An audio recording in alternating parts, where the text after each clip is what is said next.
variety of representation across the different departments within the School of Medicine. The folks with an asterisk next to their names are newly elected members, and our call for new members for next year will come out in the spring, and we're always looking for new blood. We also wanted to share with you the individuals on the Committee for Academic Freedom and Responsibility. And then finally, this is our roster for the year of topics. What we do each year with the help of Vicki is poll our members both online and in person in terms of key areas that they want to hear more about. And these were the areas that rose to the top of the list. And so we look forward to having a productive year of discussion and conversation. And with that, I'm going to turn it over to Dean Jamieson.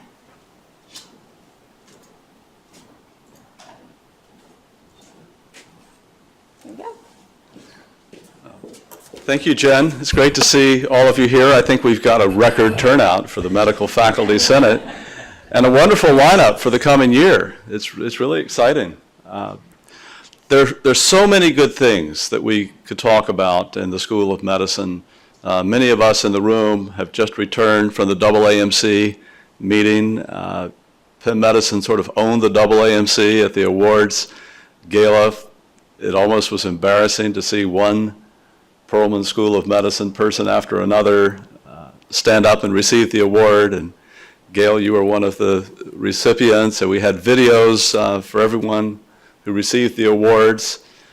I'm now very involved with the AAMC as the incoming chair of the Council of Deans, and there, in that role, I sit on the other board for the AAMC. Our presence is broadly felt around the country in many different ways. I'm just going to take a few minutes and go through our mission areas and say one or two things about each one, and then I'd like to open it up for a couple of questions, and then you've got a very important presentation from Lisa Bellini, so I'll try to be efficient with the time. So first, in medical education, there's a summary slide that just highlights the characteristics of the outstanding class. We're surrounded by first and second year students. You see here that we now have this continuing trend of more women entering the field of medicine than men. I think as many of you recognize, this is permeating not just the undergraduate medical education class, but essentially every specialty. And so some of the specialties that have historically been more male-dominated, it's getting more 50-50 in each of these. And for those of you involved in BGS, the PhD programs, this is even more the case, with about 60% of the BGS class being women now. You also see the representation of underrepresented minorities, the grade point average, the ridiculously high MCAT scores, and increasingly this is a group of students sharply focused on leadership skills, additional degree training, certificates, super talented pipeline. There are two areas I would highlight that came up at the AAMC. First, the sharp focus on sexual harassment in every workplace, and if we're certainly not an exception to that, maybe even a more challenging workplace than others because of the 24/7 nature, the remote locations, the high stress environment that we have, the power structure that has historically been present in the field of medicine. So that is not only something that Lisa will touch on, and we've had a lot of conversations about here at Penn Medicine, but the AAMC more broadly. And the second issue that was highlighted that I'll bring to everyone's attention, while the numbers of people coming in, the diversity is wonderful to see, we still have a lot of underrepresentation of black men in medicine in particular. And so thinking about the pipeline and having a fully inclusive environment, that's an area that we need to continue to work on.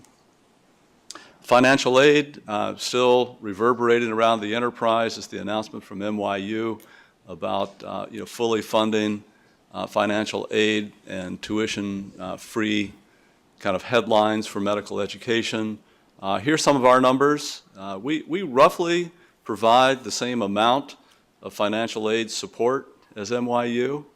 but we've got a much larger class. We've got a very large MD PhD program. I'm starting to see the sort of, I wouldn't call it counter arguments, but the sense of many places that tuition-free may not be the right goal. The right goal might be to make sure you provide financial aid as needed to offset debt for medical education and to make sure that you've got a diverse class coming in as we see now in undergraduate, not just medical education, but undergraduate education, a larger number of first-generation students. And here at Penn, we've had a large push towards first-generation low-income students, ways to support them, bring them into the university, but also support them once they're here. And that group is now beginning to show up increasingly in medical education. And the numbers here at Penn, just as an example, 10 years ago, first-generation students were about 1 in 20. Now they're 1 in 7 among the undergraduate class here at Penn. So we've got a fundraising campaign underway. This is one of the goals. We're going to try to raise as much money as we possibly can to invest back in our students. You've seen these faculty charts year after year. They're emblazoned on the back of Vicki's retina. What may not be so obvious is at the very bottom, you've got the blue bars. That's the tenure track. The tenure track has been growing. And we've got photographs of some tenure faculty recruitments here. But if you, just as an example, looking at the data itself, if you go back to 2013 and 14, the tenure track was 524. Now we're at 560. That's a big increase in the tenured faculty because the investment required not only to attract people here, but to support building out their research and retaining people that are in this category is very large. The other thing notable on this graph is the rate of growth of the AC track. And again, Lisa will touch on some important changes in the evolution of our faculty tracks as we begin to grow CE and AC as well, and as the health system expands more broadly regionally. You'll also hear from Lisa about clinician well-being.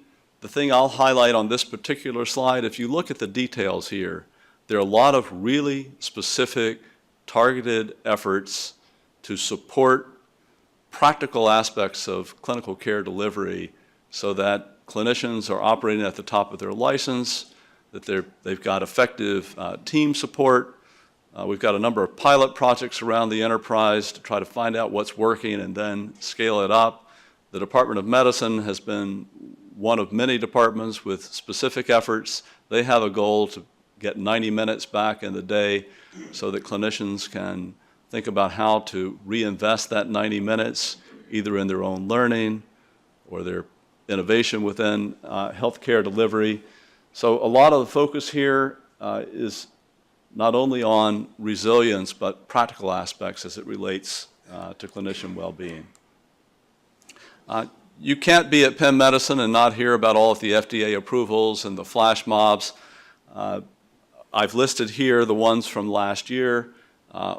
In many cases, these reflect multi-decade efforts to get to this point, but we've got a very good pipeline of people doing translational research, when appropriate, partnering with industry or spending out companies. And we've got a lot of expertise now in working with the FDA, this complex regulatory environment, so that these approvals have the right infrastructure support, regulatory support, particularly when you get to the first phase clinical trials. So just a couple of examples of these. I think you all know about the CART T-cell therapy, that's Kymriah. You may be less familiar with the PARP inhibitors, the second one.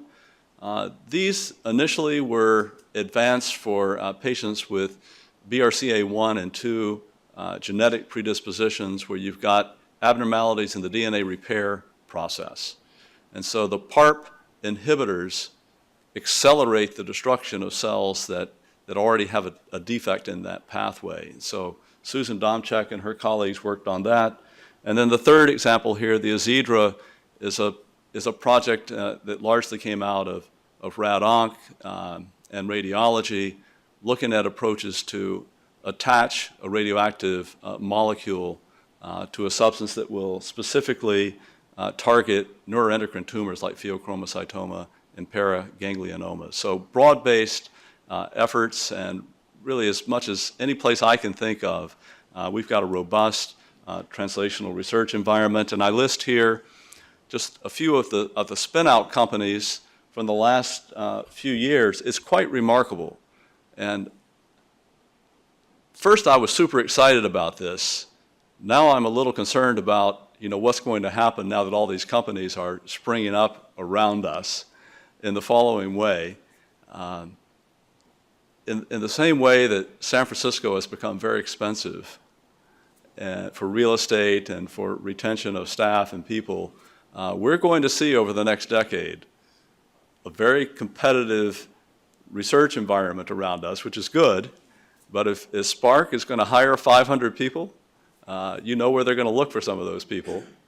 And if each of these other companies, goes out, we're going to have a very dynamic, robust biotech sector around us. And it's just going to be a very rapidly changing landscape. The good news is, on the other side of this are really important advances that change the access for patients of new therapeutics. And that's ultimately what our goal is. And so it's exciting to see all of this happening here in Philadelphia. For those of you in the room who are clinicians, you've got to be super proud about this graph that shows the steady rise in patient satisfaction. On the far left, you've got a 23rd percentile score. On the far right, hard to read where you are, it's hard to read where I am, it's 86th percentile. Beth Johnson's in the back, she's been very close to this effort. The Penn Medicine Academy, all of you in the room who work in the clinical environment, this is everything from parking to our hiring practices, our training, our culture, and just anecdotally, I hear from people the positive experience they have coming here for healthcare over and over and over again. And so it's something to be not only proud of, but it's important because we've got access to expertise that not every place has, and we don't want people to feel like there's a high threshold to come here and access that advanced care. Here's the financial performance of the health system. These show the margins, the clinical margins that we reinvest back into the academic enterprise, as well as in new clinical facilities and people and programs. It looks flat, which is actually very high performing, especially given that we've enlarged our scale so much. So to have this kind of percentage over a rapidly enlarging system is a really important achievement. I also wanted to highlight the endowment performance. So two key components to this. First are contributions to the endowment. The second is the investment performance of the endowment. I would also draw your attention to the y-axis of each of these. So on the left, you've got the health system endowment. It's at about, it's above $3 billion, depending on which month you look at this. A lot of this reflects not only the investment performance, but also bringing in an endowment from additional institutions that have become part of Penn Medicine. That becomes part of the non-operating income of the health system. It varies year by year depending on the financial markets, but it's a major source of reinvestment in capital facilities and people and programs. On the right-hand side, you've got the School of Medicine endowment, which is up around $2 billion now. This is really remarkable growth over time.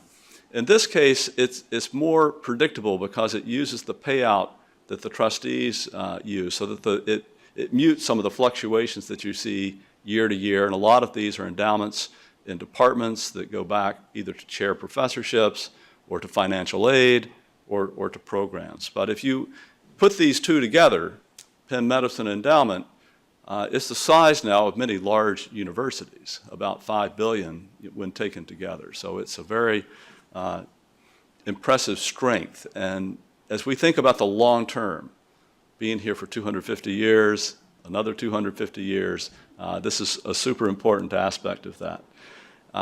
When you have the kind of advances that I've highlighted today, it's no surprise that there's good media coverage, but that doesn't happen by accident. Most of these stories need to be placed and pitched now. What's shown here on the right-hand side are placements in really important areas. The New York Times, many local stories here in the Philadelphia Inquirer, the Wall Street Journal, the Washington Post, NPR. This reflects the quality of our faculty, the caliber of work that they're doing. This tracks almost directly proportionately to the high-impact publications that we look at every year. So this is a quick summary. I'm going to end with this Immunorevolution video. I'm not sure the video is going to come on. If you haven't seen the video, you can see it on TV as part of the marketing effort. Or if you go down to the train station at 30th Street, you see the banners everywhere. What's emphasized in this is that it begins with immunotherapy for cancer, but there are many potential applications beyond cancer. And again, we've got a really strong scientific team here. And disorders like multiple sclerosis, a variety of autoimmune diseases. We had a symposium last week, cardiac fibrosis, neurodegenerative diseases. One of the projects that was described was some patients with genetic diseases that will be treated with gene therapy have autoantibodies against the protein that's being provided, like hemophilia, for example. And if you can eliminate the population of B cells that make those antibodies, then you can eliminate the autoantibodies. Think about transplant, graft versus host disease. So a lot happening in this space. It's very exciting. I'm going to close there and see if any of you have comments or questions.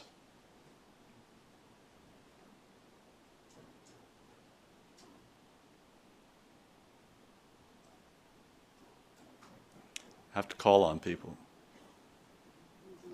All right, Ben, you're new to Penn. What's your biggest surprise here?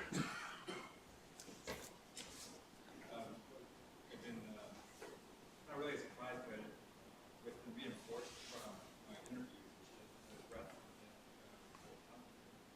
of the several chairs described at times here in the playground and discovering the future. Okay. Good. Fresh set of eyes, breadth and depth, culture, excitement. I will certainly support those. We've had a lot of alumni engagement, so let me just mention a couple of examples of that. At the AAMC, we had a nice reception. Susie was meeting many of our alums for the first time, and Gail was there, I was there. We had a lot of people from Penn Medicine. This was homecoming weekend. Two of our alums received the Award of Merit on Friday night, Mitchell Blutt and Lou Kozlov. They gave great remarks about their experience here. We pitched on Saturday morning the Immunorevolution to the full scale of alumni at the university.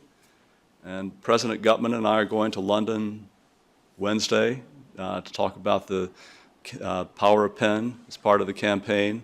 We've recently been in Los Angeles, San Francisco, Boston, a few other places. So the word is getting out. We've got very good engagement, and the numbers support that as well. I mean, you see a lot of alumni participation in events.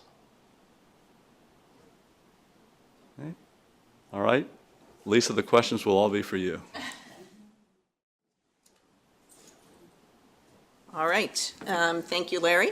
I always appreciate the opportunity to come and talk to this group, and I thought I would give you a broad overview of some of the things that have been going on in faculty affairs. We've actually been quite busy, and I have a fair number of things to share. So as you remember, last spring, I talked about the upcoming change in the promotion criteria for the academic clinician track. That is now live. It went live September 1st. And I reviewed in detail at the last meeting, so I just have a few slides on this to remind people, and then I will show you at the end our website where all of this information is, so that if you need additional information, you should feel free to access it. And there are plenty of these AC Promotion 101 sessions going on right now. I just did one last week. There's a whole slew scheduled over the next several months to make sure that people have the opportunity to ask questions. So as you recall, the major criteria for appointment, reappointment, and promotion in this track is excellence in clinical care, excellence in teaching, and then excellence in something new, the candidate's selected area of concentration. The area of concentration concept is actually really important for this track, given the size. As you saw on the slides that Larry showed you, it's almost 1,000 people now in the academic clinician track, and so trying to find ways to create communities within a track that's that large can be challenging. We're hoping that the area of concentration concept actually tracks with people's faculty development and their interest in various areas that we're building out. So the key here is that your area can be clinical or it can be non-clinical. And I'll remind you that this criteria was actually created by a group of senior academic clinicians. They spent almost I think it's being streamed, so you might want to get back to it. Oh, okay, sorry. Well, yes, I forgot about the streaming. So I'll remind you that this criteria was actually created by a group of peers for the faculty, and it really was meant to address aligning the roles and responsibilities with what people currently do with the promotion criteria in the track. So things like individuals who spend a lot of time on education service and leadership, course directors, assistant deans, program directors. If you have a lot of depth in quality and safety, maybe you serve as a quality and safety officer, you're in depth in the community, working in clinics, etc. Global health. It's almost limitless the number of areas you could potentially identify as a domain for an area of concentration. There are certainly going to be individuals whose clinical focus is their area of concentration, and it's their clinical expertise that they're going to focus on. And then the final criteria is sustained professionalism. So just to briefly go through the ranks, for appointment at the rank of assistant professor, the department is going to assess the potential for a faculty member to achieve these things. This is nothing new. It's always been this way. We actually don't have a lot of data for faculty coming in for their first appointment. They're usually coming in straight from residency or from a fellowship. Reappointment at this rank involves demonstration of ongoing teaching and clinical excellence and a sustained record of professionalism. Once you get to the associate level, we've now clarified the timeline for promotion at the associate level. So faculty are eligible for promotion after 2 reappointments. Remember, reappointment is after every 3 years. So you would go through appointment 1 at year 3, you'd go through reappointment number 2 at year 6. As you start year 7, you can decide you want to go through the process. It takes about a year, so you're effectively promoted at the beginning of year 8. It does require that you declare an area of concentration, and there has to be evidence that the candidates attained recognition within their primary practice location. And so this really goes to reputation and what people are achieving from a reputational perspective. We have worked very hard to make sure we've defined primary practice location appropriately, so it works for people who are at CHOP or at the VA or any one of our many sites that people may practice in. And the expectation is you'll be a superior clinician, a superior teacher, you've made contributions to your area of concentration, and you exhibit sustained professionalism. From a professor perspective, we expect that your recognition is now outside your primary practice site. You continue to do the things I just mentioned at the associate level, and then ongoing demonstration of teaching and clinical excellence, and ongoing engagement in your area of concentration with significant accomplishments by this point in time. And you'll remember the group, there is a very specific group, the Academic Clinician Advisory Committee that advises the School of Medicine Committee on Appointments and Promotions, that reviews all of these dossiers. So it's a group of peers that are using this criteria to assess dossiers that are coming through.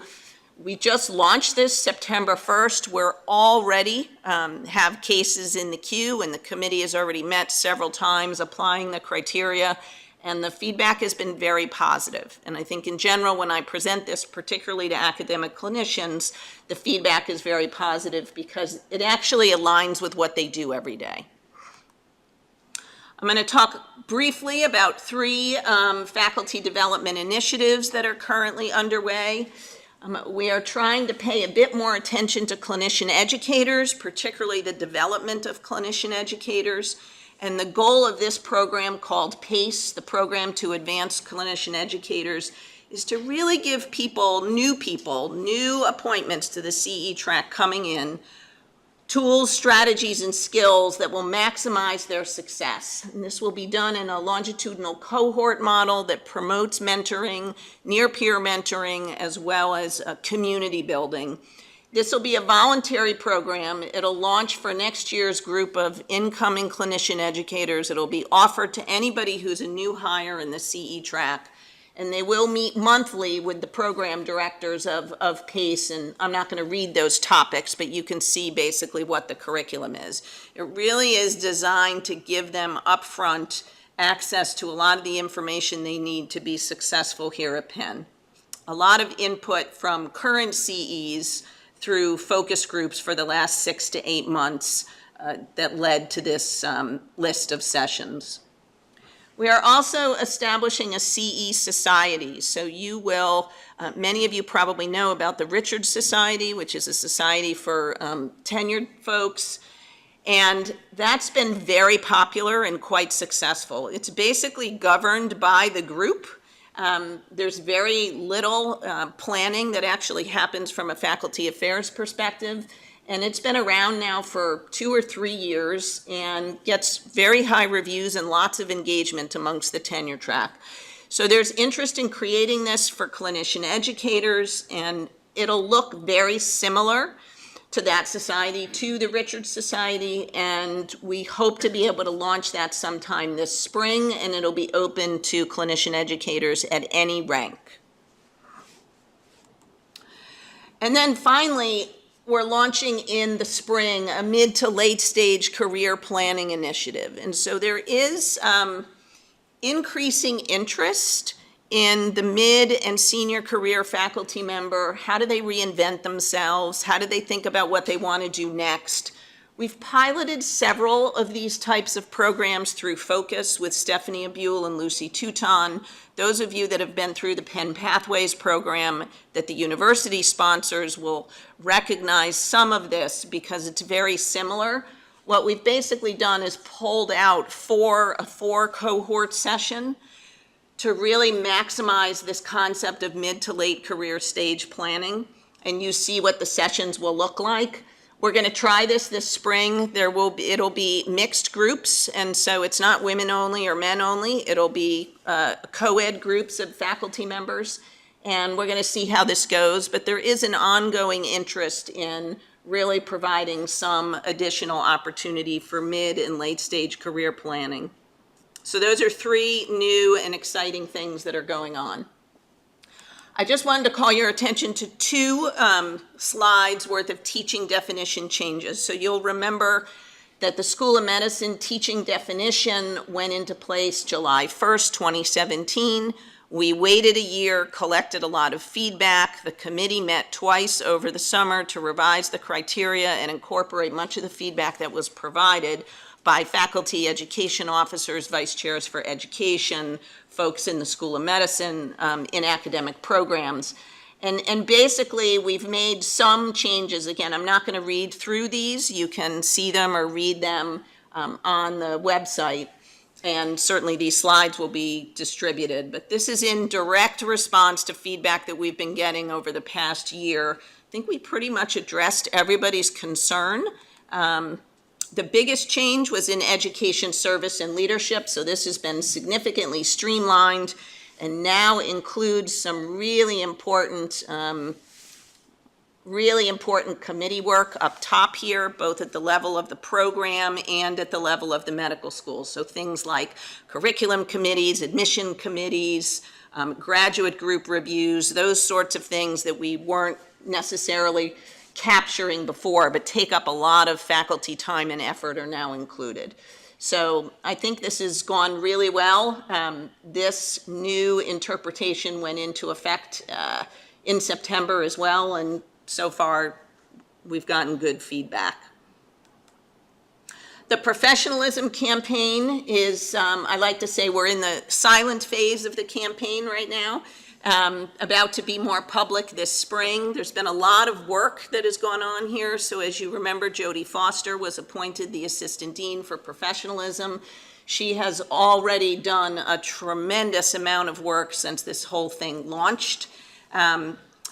We've created a professionalism advisory group, and I'll show you who's on that group in a second. We're working on incorporating professionalism metrics, not only into the appointment and promotions process, like I just described for academic clinicians, but also into the annual review process. We're very interested in the development of consistent and equitable processes across departments, and so we've been working very hard with vice chairs for faculty in all of the departments to really try and develop a robust approach to this. It's in evolution. Jodie's going to be doing a lot of training with that group in particular on how to handle professionalism lapses and how to provide an environment that endorses psychological safety, very much to what Larry was talking about before from a harassment perspective. These are the members of the Professionalism Advisory Group. It is a very broad group of individuals. It includes clinicians, it includes basic scientists, it includes people from Pennsylvania Hospital, from Penn Presbyterian, Human Resources. So it's meant to be a broad group on purpose. This is an advisory group. We've had one meeting so far, and I have to say this was a very engaged group of people who the goal of this is for each of them to help us shape what this looks like through their own individual lenses. So this is a really interesting group of folks who appear to be deeply committed to this at the beginning. A lot of this is going to involve defining cultural values. And so one of the things that we've been working on early on is to adopt a professionalism statement that clearly articulates, explicitly articulates a culture that values and promotes trust as a unifying concept, embracing integrity, diversity, transparency, and self-awareness. We also need to acknowledge the importance of academic freedom, given where we are, embedded deeply within a very traditional university. And we need to understand the impact on rigor and respect for truth as we develop new knowledge. It's critically important that we keep that in mind as we move forward with this campaign.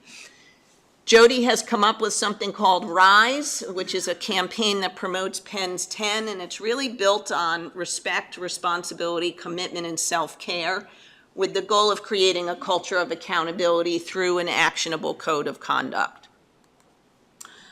There's a lot of education and training that needs to go on. A curriculum subcommittee met last week to really try and pull together different pieces that could create a curriculum. We're not trying to give people more to do, so that would be a mistake. We need to be able to incorporate these principles into the types of training we already provide for folks through various types of onboarding that they're doing, and that's why we've partnered with Penn Medicine, with PMA, so that they can help us do that for staff and other folks, and certainly faculty affairs through the professional development program. As I already noted, we're working quite a bit with the vice chairs for faculty affairs on how to conduct awareness interventions, peer support teams, and training programs across the spectrum. The pulse is, so it used to say surveillance at the top of this slide, and we don't like the word surveillance. So we're trying to come up with a new term, and we're thinking that potentially the pulse of the organization is actually the way to look at this.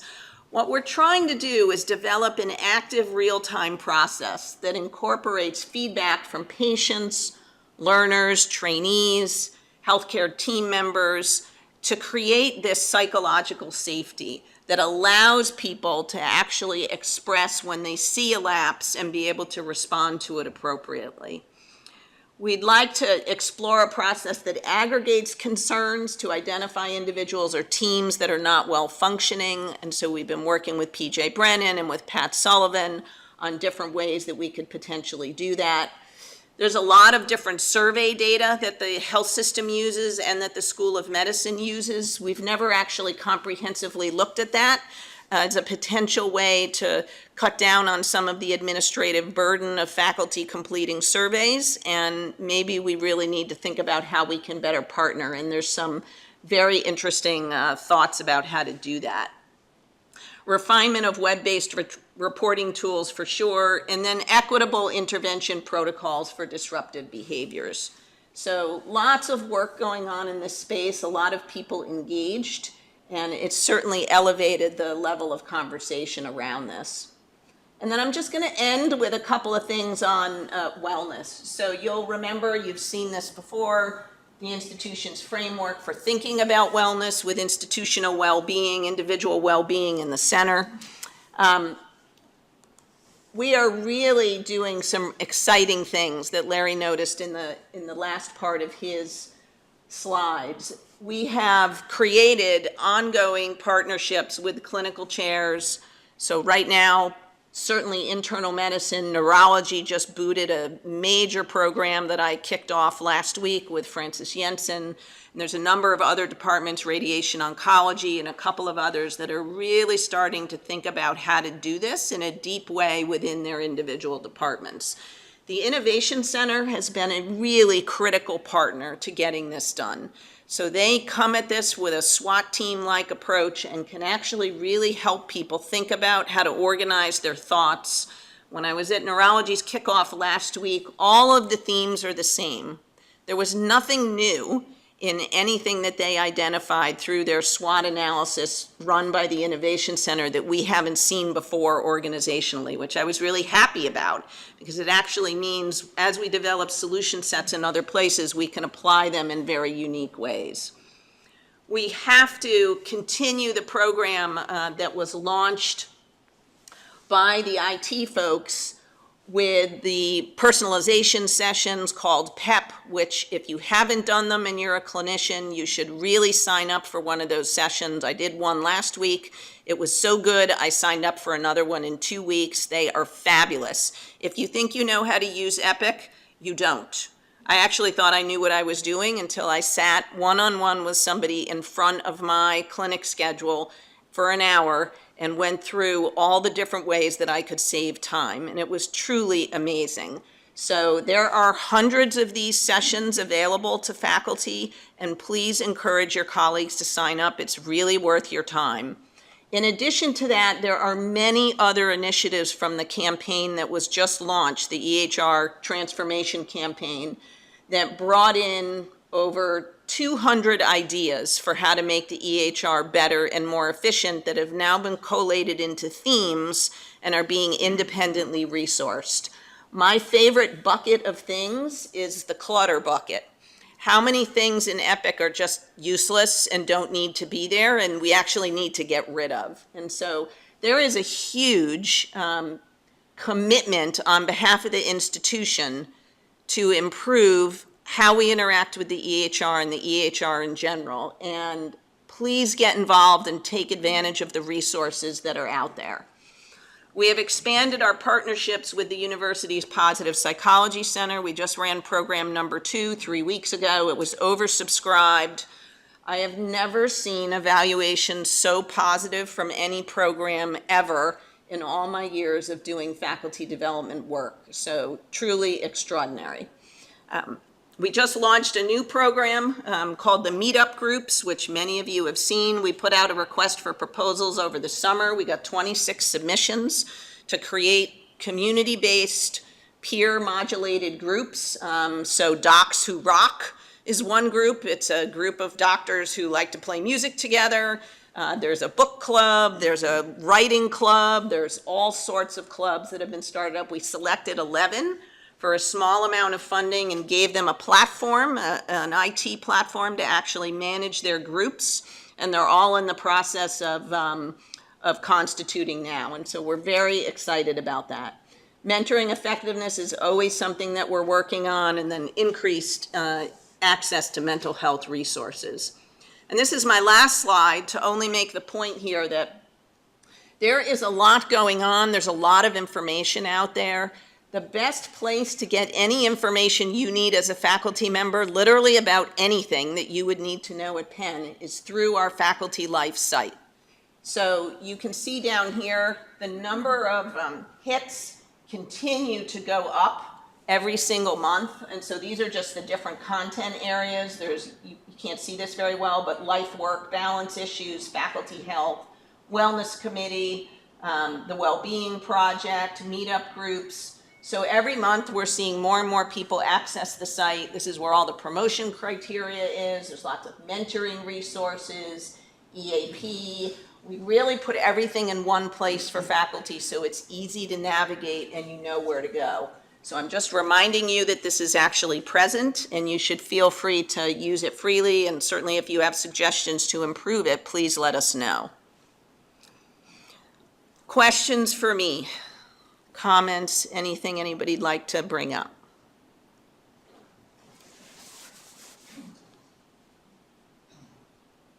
Yeah. So if I had a comment on anything that's going on, what would be the right contact person? Like, for example, you brought up the surveys, right, that we are bombarded with surveys, and if you have a suggestion relative to that, Yes. who would be the right contact? So there is we've created an email account called Faculty Wellness.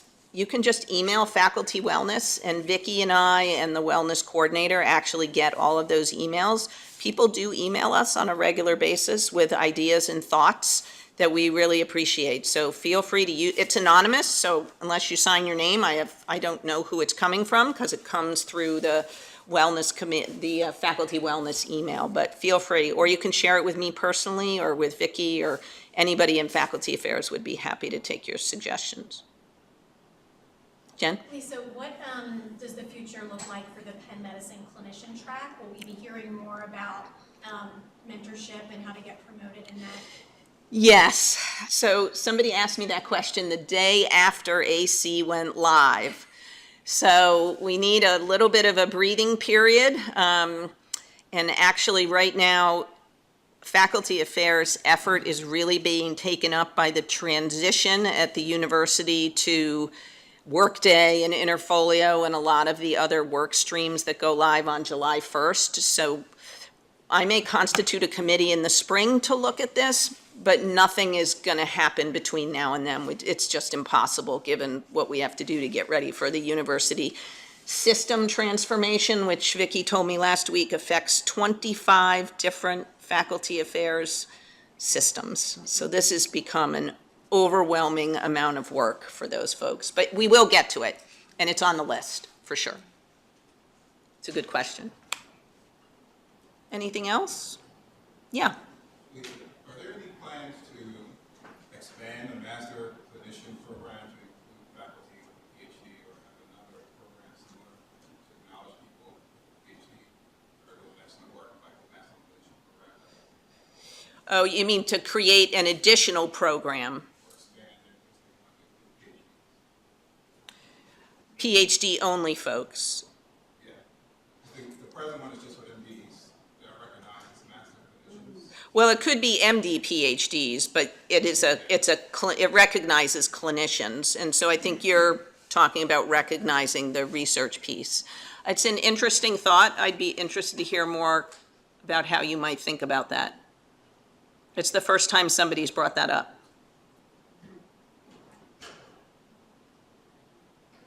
Okay, great. Joel, I think it's, let me see if I can load you up here.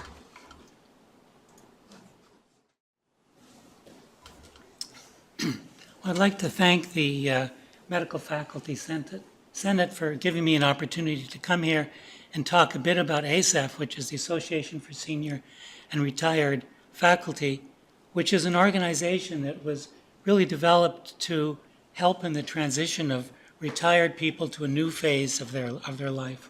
The idea is that when you retire, you're not supposed to just, tear up your pen card and move to Florida and golf all day, for those that don't want to do that.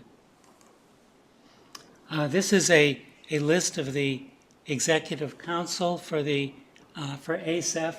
It includes people from a number of the departments in the medical school. Of course, not all of them, but it's a rotating list, so that eventually almost every department is represented at some point. Basically, ASEF was set up to try to satisfy three particular needs that we feel are important. One is to provide information to retired people.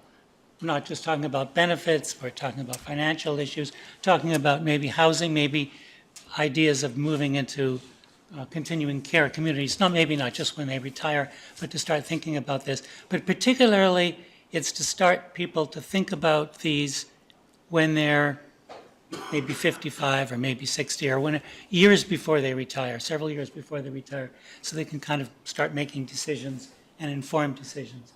The other is to allow retired faculty a way to remain connected with the university. There's lunch and seminars, there's outings, outings and things of that sort.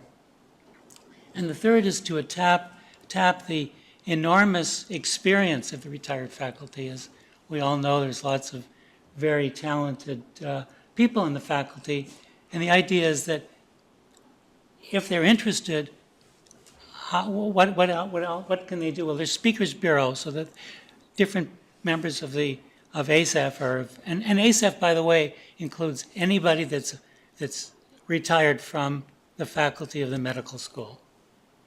So that's, I don't know how many, maybe 1,000 people that are still alive or still interested. Opportunities to mentor younger faculties, younger people in the faculty, lecturing in different departments, and then in the community also through the Netter Foundation. But whatever your different department may offer you, opportunities maybe to work with fellows or to work with new residents. There's lunch and seminars that occur on a frequent basis. I've listed here a few that we've done, I guess, chronologically. Sunil Sengal gave a talk on optical techniques that he's developing that light up tumors so that it makes surgery much more efficient and better to get out all of the potential tumored cells. There's talks on, in this particular one is from Jim Saunders that talks about age-related hearing loss. And this is something that I guess everybody who's going to get older, whatever the term is probably going to experience. Michael Weisberg from the Department of Philosophy, and he's affiliated with cognitive science, cognitive neuroscience, gave a talk on the importance of knowledge of what evolution means influences whether you really believe in evolution or not. And then every year we have a distinguished speaker.